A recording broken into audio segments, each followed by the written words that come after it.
Little Birds, Erotica by Anaïs Nin.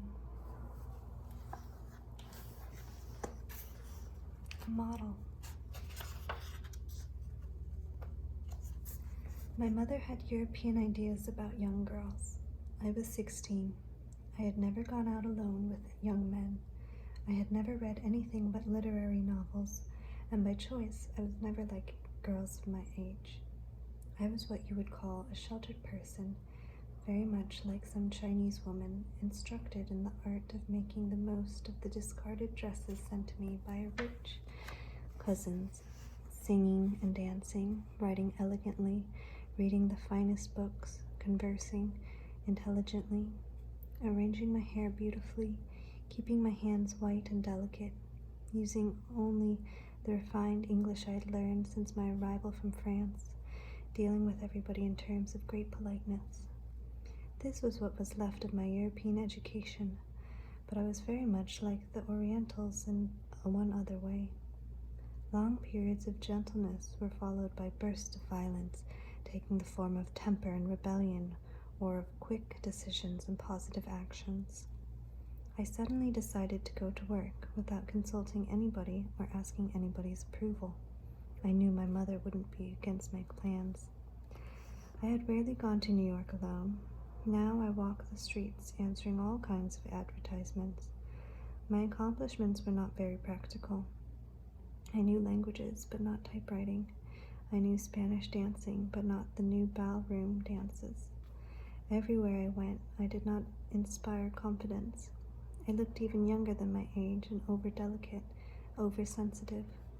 I looked as if I could not bear any burdens put on me, yet this was only an appearance. After a week, I had obtained nothing but a sense of not being useful to anyone. It was then I went to see a family friend who was very fond of me. She had disapproved my mother's way of protecting me. She was happy to see me, amazed at my decision and willing to help me. It was while talking to her humorously about myself, enumerating my assets, that it happened to say that a painter had come to see us the week before and had said that I had an exotic face. My friend jumped up. "I have it," she said. "I know what you can do. It is true that you have an unusual face. Now I know an art club where the artists go for their models. I will introduce you there. It is a sort of protection for the girls, instead of having them walk about this from studio to studio. The artists are registered at the club, where they are known, and they telephone when they need a model." When we arrived at the club on 57th Street, there was a great animation and many people. It turned out that they were preparing for an annual show.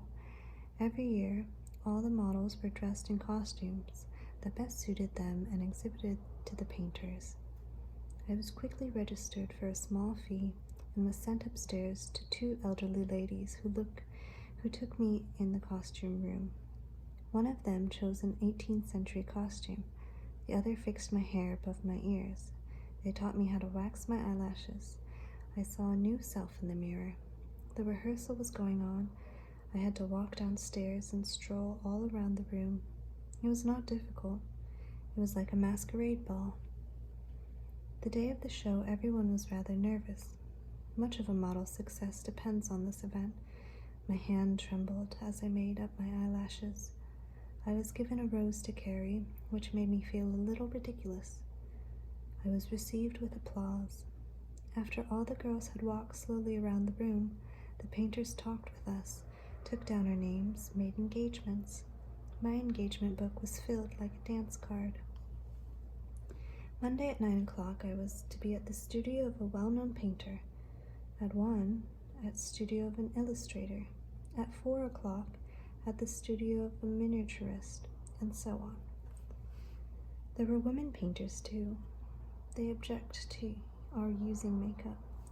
They said that when they engaged a makeup model and then got her to wash her face before posing, she did not look the same. For that reason, posing for women did not attract us very much. My announcement at home was that I was a model came like a thunderbolt, but it was done. I could make $25 a week. My mother wept a little, but was pleased deep down. That night we talked in the dark. Her room connected with mine, and the door was open. My mother was worried about what I knew or didn't know about sex. The sum of my knowledge was this, that I had been kissed many times by Stefan lying down on the sand at the beach. He had been lying over me. I had felt something bulky and hard pressing against me, but that was all, and to my great amazement, when I came home, I had discovered that I was all wet between the legs. I had not mentioned this to my mother. My private impression was that I was a great sensualist, that this getting wet between the legs at being kissed showed dangerous tendencies for the future. In fact, I felt quite like a whore. My mother asked me, "Do you know what happens when a man takes a woman?" "No," I said, "but I would like to know how a man takes a woman in the first place." "Well, you know the small penis you saw when you bathed with your brothers? That gets big and hard and the man pushes it inside the woman."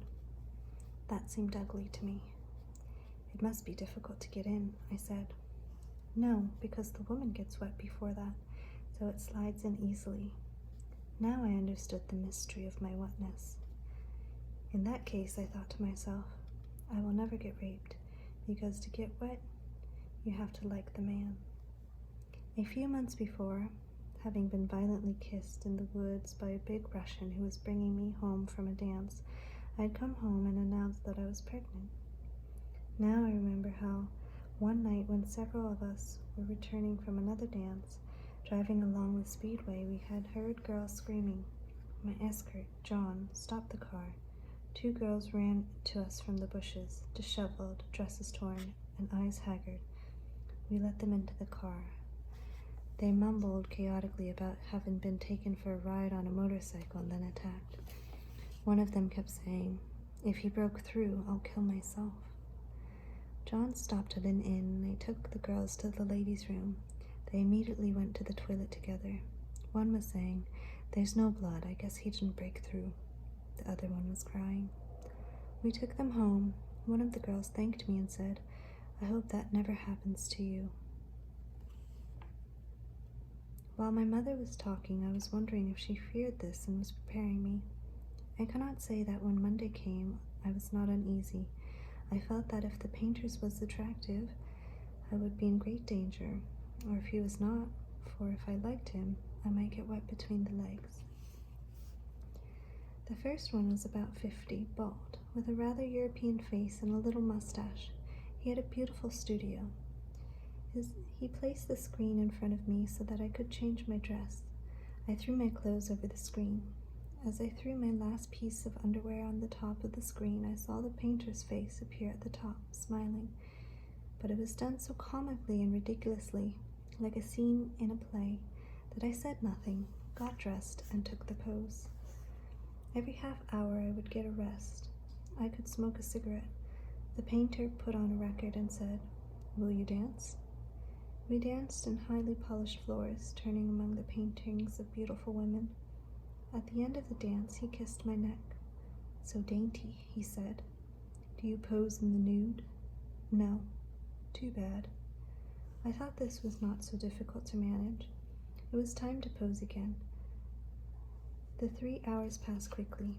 He talked whilst he worked, and he said he had married his first model, that she was unbearably jealous, that every now and then she broke into the studio and made scenes, and she would not let him paint from the nude. He had rented another studio she did not know about. He often worked there. He gave parties there too.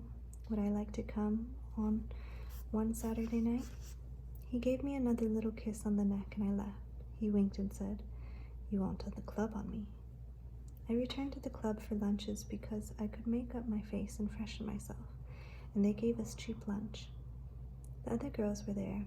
We fell into conversation. When I mentioned the invitation for Saturday night, they laughed, nodding at one another. I could not get to them to talk. One girl had lifted up her skirt and was examining a mole way up on her thigh. With a little caustic pencil, she was trying to burn it away. I saw that she was not wearing panties, just a black satin dress which clung to her. The telephone would ring, and then one of the girls would get called off to work. The next was a young illustrator. He was wearing his shirt open at the neck. He did not move when I came in. He shouted at me, "I want to see a lot of back and shoulder. Put a shawl around yourself or something." Then he gave me a small, old-fashioned umbrella and white gloves. The shawl he pinned down almost to my waist. This was for a magazine cover. The arrangement of the shawl over my breast was precarious. As I tilted my head at the angle he wanted, in a sort of inviting gesture, the shawl slipped and my breast showed. He would not let me move. "Wish I could paint them in," he said. He was smiling as he worked with the charcoal pencil, leaning over to measure me. He touched the tip of my breast with his pencil and made a little black mark. "Keep that pose," he said, as he saw me ready to move. I kept it. Then he said, "You girls sometimes act as if you thought you were the only ones with breasts or asses. I see so many of them, they don't interest me, I assure you. I take my wife all dresses away. The more clothes she has on, the better. I turn off the light. I know too much how women's are made. I've drawn them 1,000,000 times." The little touch of the pencil on my breast had hardened the tips. This angered me because I had not felt it a pleasure at all. Why were my breasts so sensitive? And did he notice? He went on drawing and coloring his picture. He stopped to drink a whiskey and offered me some. He dipped his finger into the whiskey and touched one of my nipples. I was not posing, so I moved away angrily. He kept smiling. "Doesn't it feel nice?" he said. "It warms them." It was true that the tips were hard and red.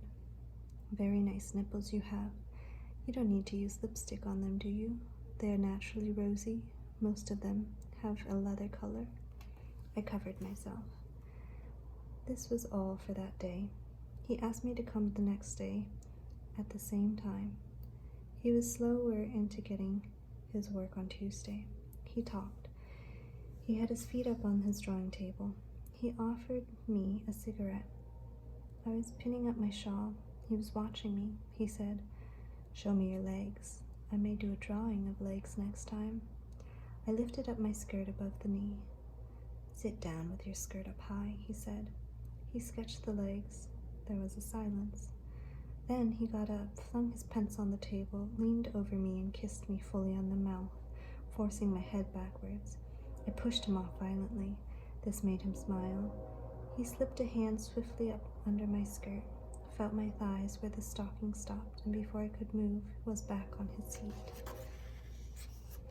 I took the pose and said nothing, because I had just made a discovery, that in spite of my anger, in spite of the fact that I was not in love, the kiss and the caress on the naked thighs had given me pleasure.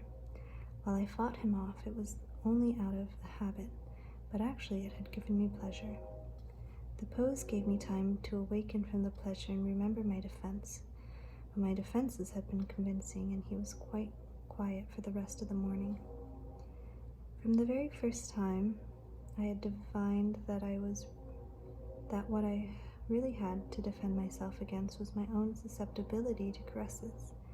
I was also filled with a great curiosity about so many things.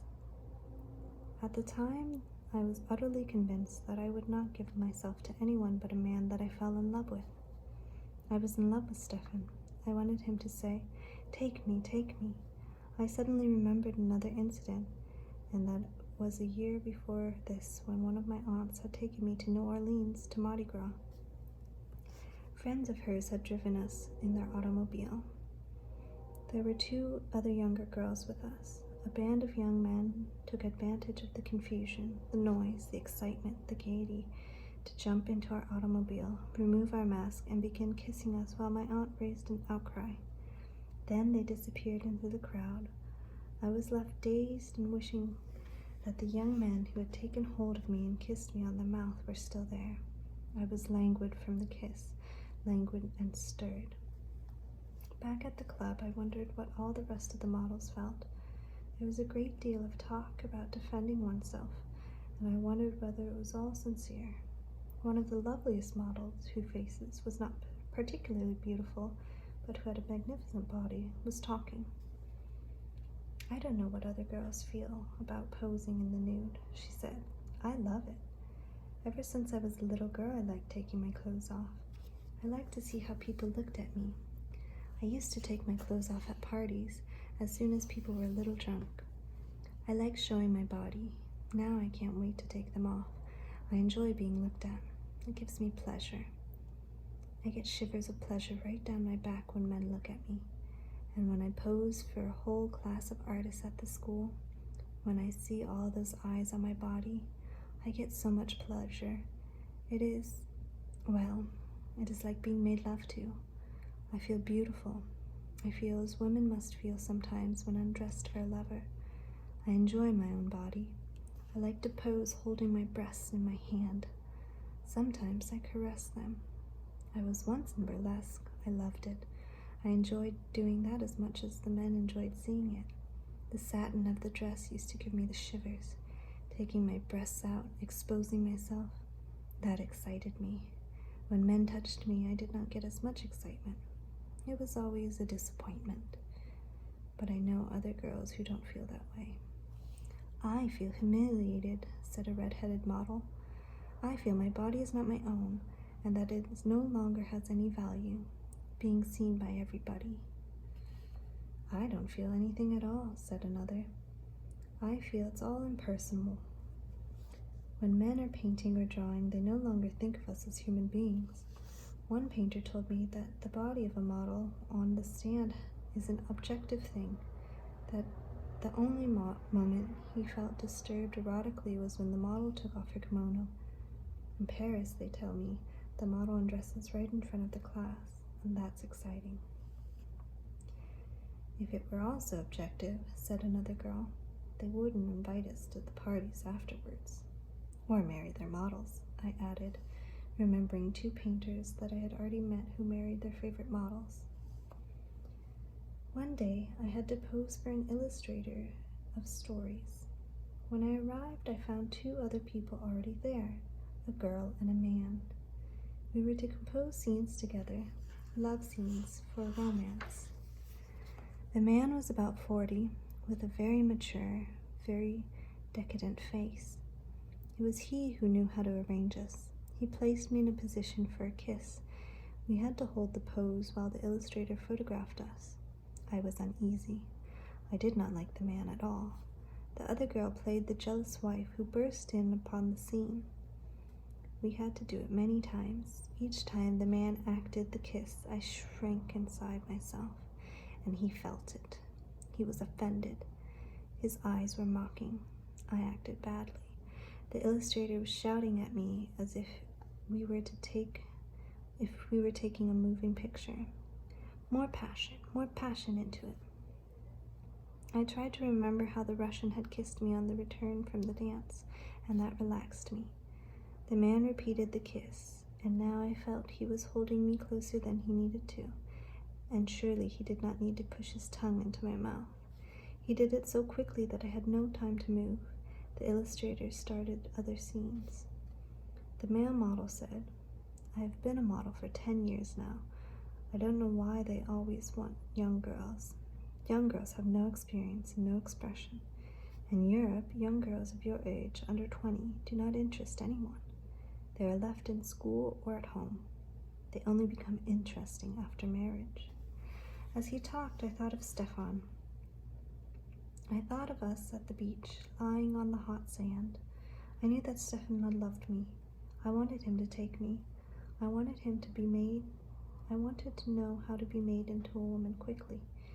I did not like being a virgin, always defending myself. I felt that everyone knew I was a virgin, and was all the more keen to conquer me.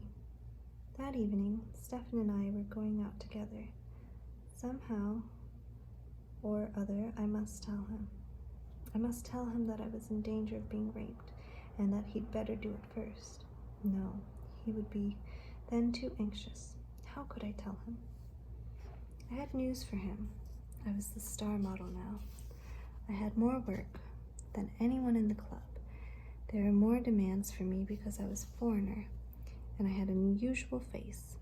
I often had to pose in the evenings. I told Stefan all this. He was proud of me. "You like your posing?" he said. "I love it. I love to be with painters, to see them work, good or bad. I like the atmosphere of it, the stories I hear. It is varied, never the same. It is really an adventure." Do they make love to you?" Stefan asked. "Not if you don't want them to. But do they try?" I saw he was anxious. We were walking to my house from the railway station through the dark field. I turned to him and offered my mouth. He kissed me. I said, "Stefan, take me, take me, take me." He was completely dumbfounded. I was throwing myself into the refuge of his big arms. I wanted to be taken and have it all over with. I wanted to be made woman. But he was absolutely still, frightened. He said, "I want to marry you, but I couldn't just do it now. I don't care about the marriage." But now I became conscious of his surprise, and it quieted me. I was immensely disappointed by his conventional attitude. The moment passed. He thought it was merely an attack of blind passion, that I had lost my head. He was even proud to have protected me against my own impulses. I went home to bed and sobbed. One illustrator asked me if I would pose on Sunday, that he was in a great rush to finish a poster. I consented. When I arrived, he was already at work. It was the morning and the building seemed deserted. His studio was on the 13th floor. He had half of the poster done. I got undressed quickly and put on the evening dress he had given to wear. He did not seem to pay any attention to me. We worked in peace for a while longer. I grew tired. He noticed it and gave me a rest. I walked about the studio, looking at the other pictures. They were mostly portraits of actresses. I asked him who they were. He answered me with details about their sexual tastes. "Oh, this one demands romanticism. It's the only way you can get her near her. She makes it difficult. She is European, and she acts like an intricate courtship." Halfway through, I gave it up. It was too strenuous. She was very beautiful, though. And there is something wonderful about getting a woman like that in bed. She had beautiful eyes, an entranced air, like some Hindu mystic. It makes you wonder how they will behave in bed. I have known other sexual angels. It was wonderful to see them change. These clear eyes that you can see through, these bodies that take such beautiful, harmonious poses, these delicate hands, how they change when desire takes hold of them. These sexual angels. They are wonderful because it is such a surprise, such a change. You, for instance, with your appearance of never having been touched, I can see you biting and scratching. I'm sure your very voice changes. I have seen such changes. There are women's voices that sound poetic, unearthly echoes. Then they change, the eyes change. I believe that all these legends about people changing into animals at night, like the story of the werewolf, for instance, were invented by men who saw women transform at night from idolized, worshipful creatures into animals and thought they were possessed. But I know it is something much simpler than that. You were a virgin, aren't you? No, I am married, I said. Married or not, you are a virgin. I can tell. I'm never deceived. If you are married, your husband has not made you a woman yet. Don't you regret that? Don't you feel you're wasting time? That real living only begins with sensations, with being a woman? This corresponded so exactly to what I had been feeling, to my desire to enter experience, that I was silent. I hated to admit this to a stranger. I was conscious of being alone with the illustrator in the empty studio building. It was sad that Stefan had not understood my desire to become a woman. I was not frightened, but fatalistic, desiring only someone I might fall in love with. "I know what you are thinking," he said, "but for me it would not have any meaning unless the woman wanted me. I never could make love to a woman if she did not want me. When I first saw you, I felt how wonderful it would be to initiate you. There is something about you that makes me feel you will have many love affairs. I would like to be the first one, but not unless you wanted it. I smiled. That is exactly what I was thinking. It can only be if I want it, and I do not want it. You must not give the first surrender so much importance. I think that was created by the people that wanted to preserve their daughters from marriage. The idea that the first man who takes a woman will have complete power over her. I think that is a superstition. It was created to help preserve women from promiscuity. It is actually untrue. If a man can take himself, be loved, if he can rouse a woman, then she will be attracted to him. But the mere act of breaking through her virginity is not enough to accomplish this. Any man can do this and leave the woman unaroused. Did you know that many Spaniards take their wives this way and give them many children without completely initiating them sexually just to be sure of their faithfulness? The Spaniards believe in keeping pleasure for his mistress. In fact, if he sees a woman enjoy sensuality, he immediately expects her of being faithless, even of being a whore. The illustrator's words haunted me for days. Then I was faced with a new problem. Summer had come and the painters were leaving for the country, for the beach, for far-off places in all directions. I did not have the money to follow them, and I was not sure how much work I would get. One morning I posed for an illustrator named Ronald. Afterwards, he sent a photograph going and asking me to dance. While we were dancing, he said, "Why don't you come to my countryside for a while? It will do you good. You will get plenty of work, and I will pay for your trip. There are very few good models there, and I'm sure you will be kept busy." So I went. I took a little room in his farmhouse. Then I went to see Ronald, who lived down the road in a shed, into which he had built into a huge window. The first thing he did was to blow his cigarette smoke into my mouth. I coughed. "Oh," he said, "you don't know how to inhale?" "I am not at all interested," I said, getting up. "What kind of pose do you want?" "Oh," he said, laughing, "we don't want to work so hard here. You will have to learn to enjoy yourself a little. Now, take the smoke from my mouth and inhale it." "I do not like to inhale." He laughed again.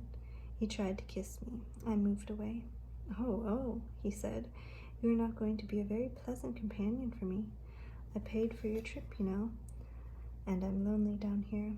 I expected you to be a very pleasant companion. Where is your suitcase?" "I took a room down the road." "But you were invited to stay with me," he said. "I understood you wanted me to pose for you." "For the moment, it is not a model I need." I started to leave. He said, "You know, there is an understanding here about models who do not know how to enjoy themselves.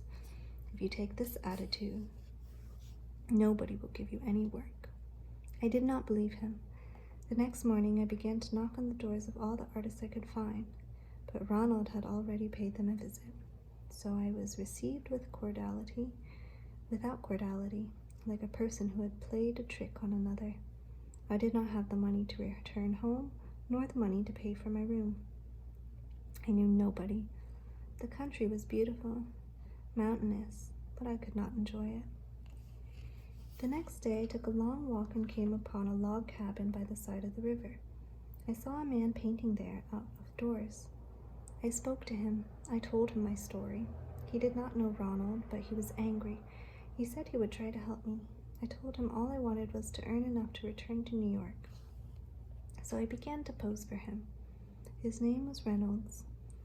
He was a man of 30 or so, with very black hair, very soft black eyes, and a brilliant smile, a recluse.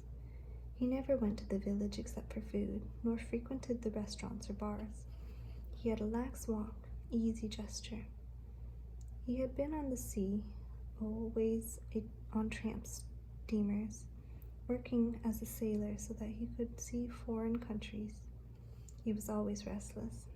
He painted from memory what he had seen from his travels. Now he sat at the foot of a tree and never looked around him, but painted a wild piece of South American jungle. Once, when he and his friends were in the jungle, Reynolds told me, they had smelled such a strong animal odor they thought they would suddenly see a panther. But out of the bushes had sprung with incredible velocity, a woman, a naked, savage woman, who looked at them with frightened eyes of an animal, then ran off, leaving the strong animal scent behind, threw herself into the river, and swam away before they could catch their breath. A friend of Reynolds had captured the woman like this. When he had washed off the red paint with what she was covered, she was very beautiful. She was gentle but well-treated, succumbed to gifts of beads and ornaments. Her strong smell repelled Reynolds until his friend had offered to let him have the night with her. He had found her black hair as hard and bristly as a beard. The animal smell made him feel as if he was lying with a panther. And she was so much stronger than he that after a while he was acting almost like a woman, and she was the one who was molding him to suit her fancies. She was indefatigable and slow to arouse. She could bear caresses that exhausted him. He fell asleep in her arms. Then he found her climbing over him and pouring a little liquid on his penis, something that at first made him smart and then aroused him furiously. He was frightened. His penis seemed to have filled with fire or with red peppers. He rubbed himself against her flesh more to ease the burning, and then, out of desire, he was angry. She was smiling and laughing softly. He began taking her with a rage driven by fear that what she had done to him would arouse him for the last time, that it was some sort of enlightenment to get the maximum of desire from him until he died. She lay back, laughing, her white teeth showing, the animal odor of her now affecting him erotically like the smell of musk. She moved with such vigor that he felt she would tear his penis away from him, but now he wanted to subjugate her. He caressed her at the same time. She was surprised by this. No one seemed to have done this to her before. When he was tired of taking her after 2 orgasms, he continued to rub her clitoris. She enjoyed this, begging for more, opening her legs wide. Then suddenly she turned over, crouched on the bed, and swung her ass up towards him at an incredible angle. She expected him to take her again, but he continued to caress her. After this was always his hand that she saw. She rubbed against it. It was like a huge cat. During the day, if she met him, she would rub her sex against his hand, surreptitiously. Reynolds said that night had made white women seem weak to him. He was laughing as he told the story. His painting had reminded him of the savage woman hiding in the bushes, waiting like a tigress to leap and run away from the men who carried guns. He had painted her in with her heavy, pointed breast, her fine, long legs, her slender waist. I did not know how I could pose for him, but he was thinking of another picture. He said, "It will be easy. I want you to fall asleep, but you will be wrapped in white sheets. I saw something in Morocco once that I always wanted to paint." A woman had fallen asleep among her silk spools, holding the silk weavings framed within her handed feet. You have beautiful eyes, but they'll have to be closed. He went into the cabin and brought out sheets which he draped across me like a robe. He propped me up against a wooden box, arranged my body and hands as he wanted them, and began sketching immediately. It was a very hot day. The sheets made me warm, and the pose was so lazy that I actually fell asleep. I do not know for how long. I felt languid and unreal. And then I felt a soft hand between my legs, very soft, caressing me so lightly I had to awaken to make sure I had been touched. Reynolds was bending over me, but with such an expression of delighted gentleness that I did not move. His eyes were tender, his mouth half open. "Only a caress," he said. "Just a caress." I did not move. I had never felt anything like this hand, softly caressing the skin between my legs without touching my sex. He only touched the tip of my pubic hair. Then his hand slipped down to the little valley around the sex. I was growing lax and soft. He leaned over and put his mouth on mine, lightly touching my lips until my own mouth responded. And only then did he touch the tip of my tongue with his. His hand was moving, exploring, but softly. It was tantalizing. I was wet, and he knew if I moved just a little more, he would feel this. The languor spread all throughout my body. Each time his tongue touched mine, I felt as if there were another little tongue inside of me, flicking out, wanting to be touched too. His hand moved only around my sex, and then around my ass, and it was as if he magnetized the blood to follow his movements of his hand. His fingers touched the clitoris so gently, then slipping between the lips of the vulva. He felt the wetness.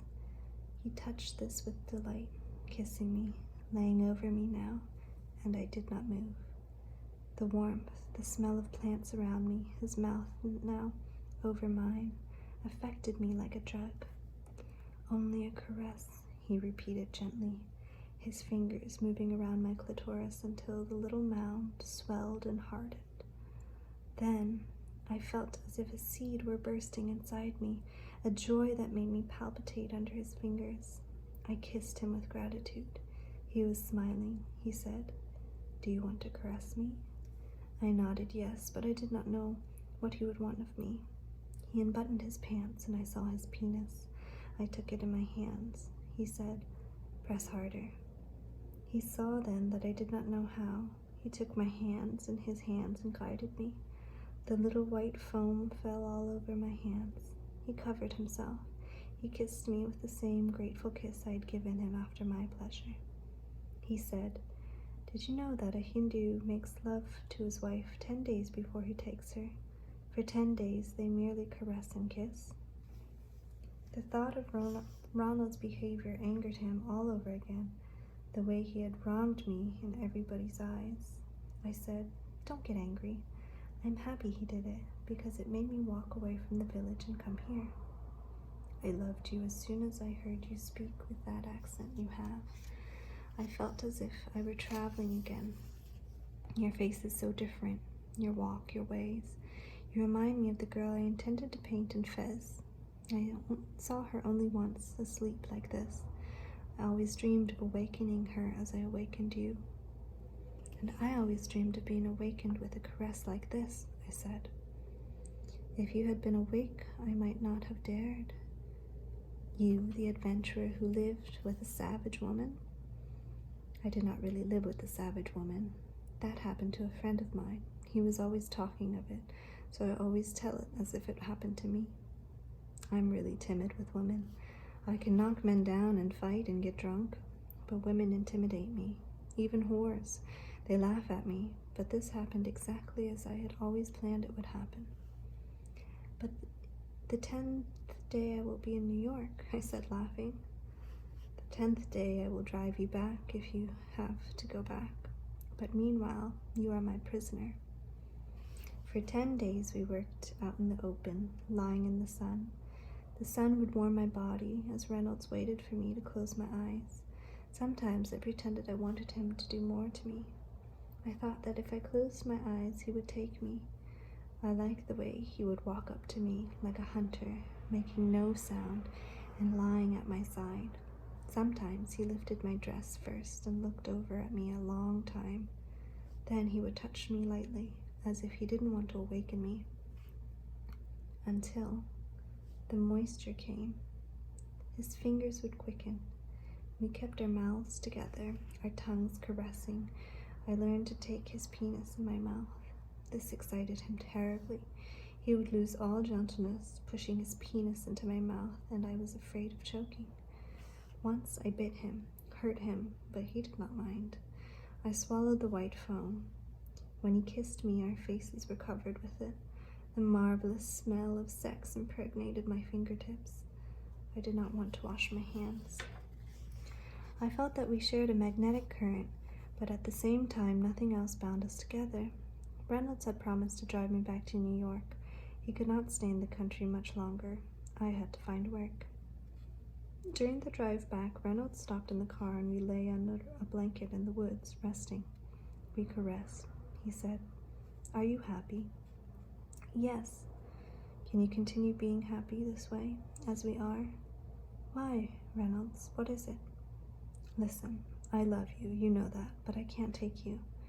I did that to a girl once, and she got pregnant and had an abortion.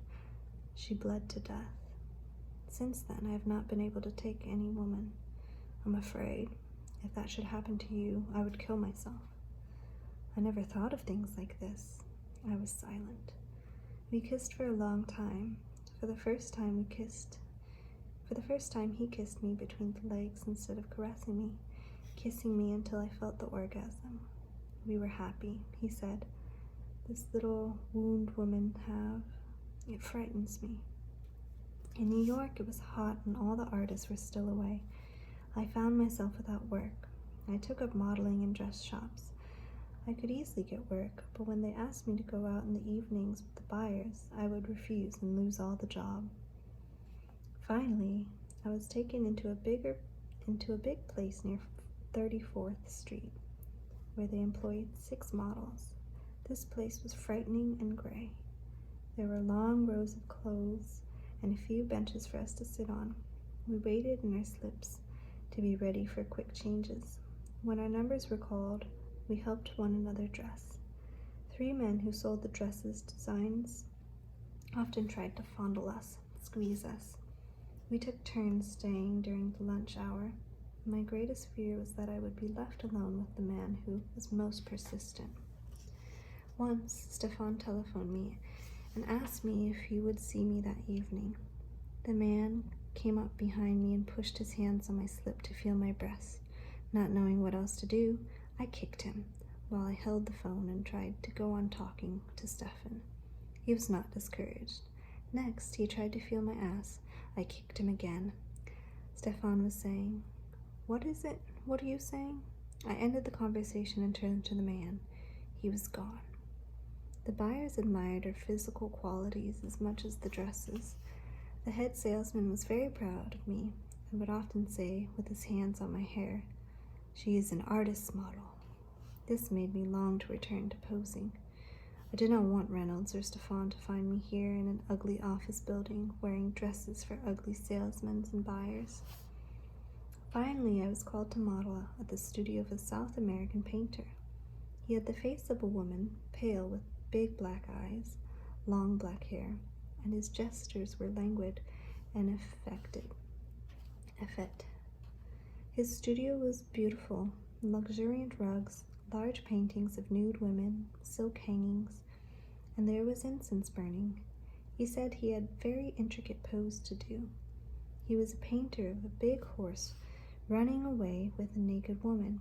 He asked if I had ever ridden on a horseback. I said that I had when I was younger. "That is marvelous," he said. "Exactly what I want. Now, I have made a contraption here which gives me the effect I need." It was a dummy of a horse without a head, just a body and legs with a saddle. He said, "Take your clothes off first, then I will show you. I have difficulty with this part of the pose. The woman is throwing her body back because the horse is running wild, like this." He sat on the dummy horse to show me. By now I had no longer felt timid about posing nude. I took my clothes off and sat on the horse, throwing my body backwards, my arms flying, my legs clasping the horse's flanks so as not to fall. The painter approved. He moved away and looked at me. "It's a hard pose, and I do not expect you to keep it very long. Just let me know when you get tired." He studied me from every side, then he came up to me and said, "When I made the drawing, this part of the body showed clearly here, between the legs." He touched me lightly as if it was merely part of his work.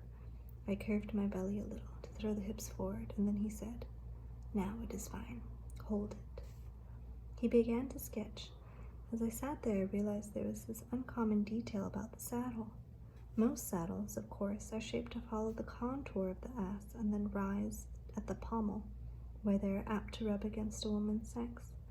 I'd often experienced both the advantage and disadvantages of being supported there.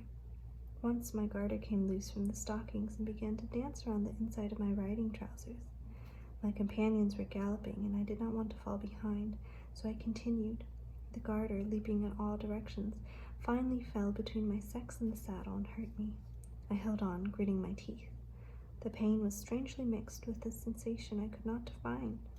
I was a girl then, and did not know anything about sex. I thought that a woman's sex was inside her, and I did not know about the clitoris. When the ride was over, I was in pain. I mentioned what happened to a girl I knew well, and we both went into the bathroom. She helped me out of the trousers and out of my little belt with the garters on it and said, "Are you hurt? That is a very sensitive spot. Maybe you'll never have any pleasure there if you got hurt." I let her look at it. It was red and a little swollen, but not so very painful. What bothered me was her saying I might be deprived of pleasure by this, pleasure I did not know. She insisted on bathing it with wet cotton, fondled me, and finally kissed me to make it well. I became acutely aware of this part of my body, particularly when we rode a long while in the heat. I felt such a warmth and stirring between my legs that I desired was to get off the horse and let my friend nurse me again. She was always asking me, "Does it hurt?" So once I answered, "Just a little." We dismounted and went to the bathroom, and she bathed the chafed spot with cotton and cool water. And again she fondled me, saying, "But it does not look sore anymore. Maybe you will be able to enjoy yourself again." "I don't know," I said. "Do you think it's gone? Dead from the pain?" My friend very tenderly leaned over and touched me. "Does it hurt?" I lay back and said, "No, I do not feel anything." "Don't you feel this?" she asked with concern, pressing the lips between her fingers. "No," I said, watching her. "Don't you feel this?" She passed her fingers now around the tip of the clitoris, making tiny circles. "I don't feel anything." She became eager to see if I had lost my sensibility and increased her caresses, rubbing the clitoris with one hand while she vibrated the tip with another. She stroked my pubic hair and tender skin around it. Finally, I felt her wildly, and I began to move. She was panting over me, watching me and saying, "Wonderful, wonderful, you can feel there." I was remembering this as I sat on the dummy horse and noticed the pommel was quite accentuated, so the painter could see what he wanted to paint. I slid forward, and as I did, my sex rubbed against the leather prominence. The painter was observing me. "Do you like my horse?" he said. "Do you know that it can move? Can you?" He came near me and set the dummy in motion, and indeed it was perfectly constructed to move like a horse. "I like it," I said. "It reminded me of times I rode horses back when I was a girl." I noticed that he stopped painting now and watched me. The motion of the horse pushed my sex against the saddle even harder and gave me great pleasure. I thought that he would notice it, and so I said, "Stop it now." But he smiled and did not stop it. "Don't you like it?" he said. I did like it. Each moment brought the leather against my clitoris, and I thought I could not hold back an orgasm if I went on. I begged him to stop. My face was flushed. The painter was carefully watching me, watching every expression of pleasure I could not control, and now it increased so that I abandoned myself to the motion of the horse. I let myself rub against the leather until I felt the orgasm and came, riding this way in front of him. Only then did I know that he expected it, that he'd done all this to see me enjoy it. He knew when to stop the machinery. "You can rest now," he said. Soon after, I went to pose for a woman's illustrator, Lena. I had met her at a party. She liked company. Actors and actresses came up to see her. Writers. She painted for magazine covers. The door was always open. People brought drinks. The talk was acid, cruel. It seemed to me that all her friends were characterists. Everyone's weaknesses were immediately exposed, or if they exposed their own. One beautiful young man, dressed with great elegance, made no secret of his profession.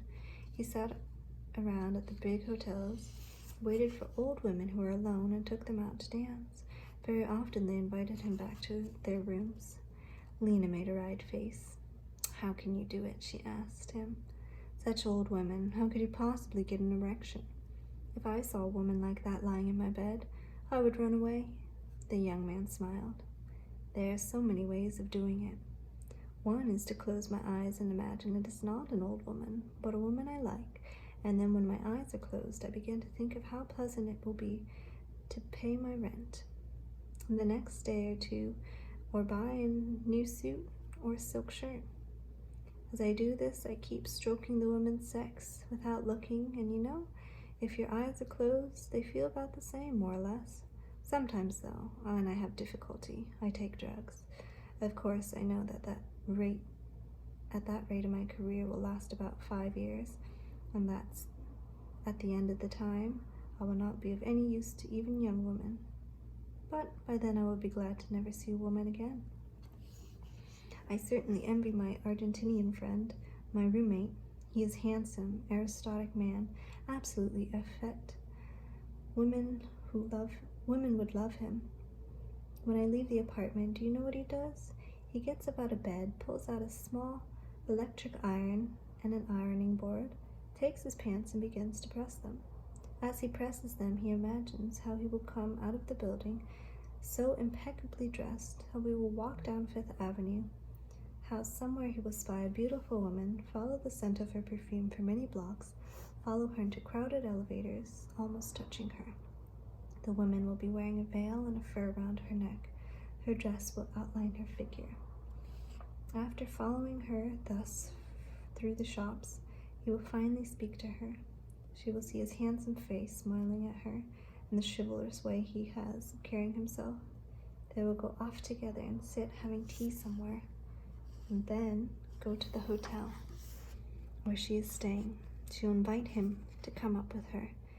They will get into the room and pull down the shades and lie in the darkness, making love. As he presses his pants carefully, meticulously, my friend imagines how he will make love to the woman, and it excites him. He knows how he will grip her. He likes to push his penis in from behind and raise the woman's legs, and that gets her to turn just a little so that he can see it moving in and out. He likes the woman to squeeze the base of his penis at the same time. Her fingers press harder than the mouth before her sex, and that excites him. She will touch his balls as he moves, and he will touch her clitoris because that gives her double pleasure. He will make her gasp and shake from head to foot and beg for more. By the time he has envisioned all of this, standing there, half naked, pressing his pants, my friend has a hard-on. It is all he wants. He puts away the pants, the iron, the ironing board, and he gets himself into bed again, lying back and smoking, thinking over the scene until each detail of it is perfect and a drop of semen appears on the head of his penis, which he strokes while he lies smoking and dreaming of pursuing other women. I envy him because he can get so much excitement from thinking all this. He questions me. He wants to know how my women are made, how they behaved. Lena laughed and said, "It's hot. I'll take my corset off." And she went into the alcove. When she came back, her body looked free and lax. She sat down, crossed her bare legs, her blouse half opened. One of her friends sat where he could see her. Another one, handsome man, stood near me as I was posing and whispered compliments. He said, "I love you because you remind me of Europe, Paris especially. I do not know what it is about Paris, but there is some sensuality in the air. It is contagious. It is such a human city. I don't know whether it is because couples are always kissing in the streets, at tables in the cafes, in the movies, in the parks. They embrace each other so freely. They stop for long, complete kisses in the middle of the sidewalk, at the subway's entrances. Perhaps it is that, or the softness of the air. I do not know. In the dark, each doorway at the night, there is a man and a woman almost melted into one another, and the whores watch for your every moment. They touch you. One day I was Standing on a platform bus, looking up idly at the houses, I saw a window open and a man and a woman lying on a bed. The woman was sitting over the man. At 5 o'clock in the afternoon, it became unbearable. There is love and desire in the air. Everybody is in the streets. The cafes are full.